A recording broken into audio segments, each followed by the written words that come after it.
आपण जिल्हा परिषद व पंचायत समितीच्या सार्वत्रिक निवडणुकीसाठी जमलेले आहोत। माननीय आमदार राणा जगदीशसिंह पाटील साहेब यांच्या विधानसभा इलेक्शनच्या दरम्यान दादाने एक कुठल्या बूथमध्ये मतदान जास्त होते ह्याचं विजन सांगितलं होतं। त्याप्रमाणे जखनी तांडा हा तुळजापूर तालुक्यात 1 नंबर आलेला आहे। मग त्यांना बक्षीस द्यायचं ठरविलेलं होतं। त्याप्रमाणे दादानी आम्हाला सूचना दिली। तिथं गेल्याच्या नंतर हे जे मंदिराच्या समोरचं 20 लाखाचं सभामंडप द्यायचं दादानी मान्य केलेलं आहे। ते बक्षीस म्हणून हे मान्य केलेलं आहे। आणि जे जे योजना आहेत ते योजना पण दादानी इथं जे प्रत्येक गावाला जे योजना देतात दादा ते सुद्धा योजना इथं देण्याचं त्यांनी मान्य केलेलं आहे। तरी मी या जखनी तांड्याच्या येडोळा व जखनी तांड्याच्या जे मतदार बंधू भगिनींना एक विनंती आहे, त्यांनी येणाऱ्या जिल्हा परिषद व पंचायत समिती इलेक्शनमध्ये मी सिद्धेश्वर बाजीराव कोरे, माझं चिन्ह आहे कमळ व भिवाजी इंगोले यांचं चिन्ह आहे कमळ पंचायत समितीचं।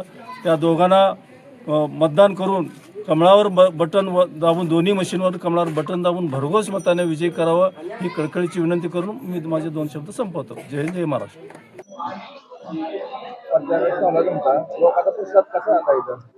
माननीय आमदार राणा जगदीशसिंह पाटील साहेब यांच्या माध्यमातून जिल्हा परिषद व पंचायत समितीच्या जे झंझावात चालू आहे त्या झंझावातीमध्ये सध्या मतदानाचा भरपूर प्रमाणात प्रतिसाद मिळत आहे।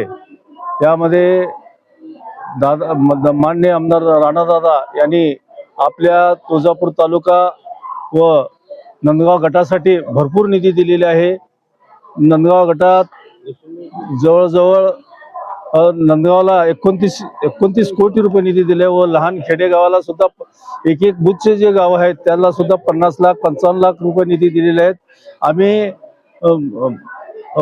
प्रगती करण्यासाठी दादांच्या माध्यमातून निधी इतकं म्हणजे भरघोस निधी आपल्या मतदारसंघात दिलेली आहे। त्या निधी आम्ही जे पुढील उमेदवार आहे तो फक्त कुठलाच विकास केलेला नाही, 1 रुपयाची निधी मतदारसंघात दिलेली नाही। जवळजवळ कुठल्याच पद्धतीचं एक रुपयाची निधी नंदगाव मतदारसंघात त्यांनी दिलेली नाही।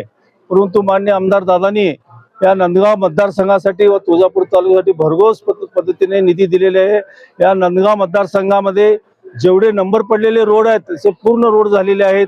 आता इथं सुद्धा आता रोड डांबरीकरण मंजूर आहे, सिमेंटचं रोड मंजूर आहे, चालू आहे, काम चालू असल्यामुळे आता अडचणी नाहीत। पुढल्या या इलेक्शन आचारसंहिता झाल्यानंतर हे उर्वरित कामे पूर्ण होतील।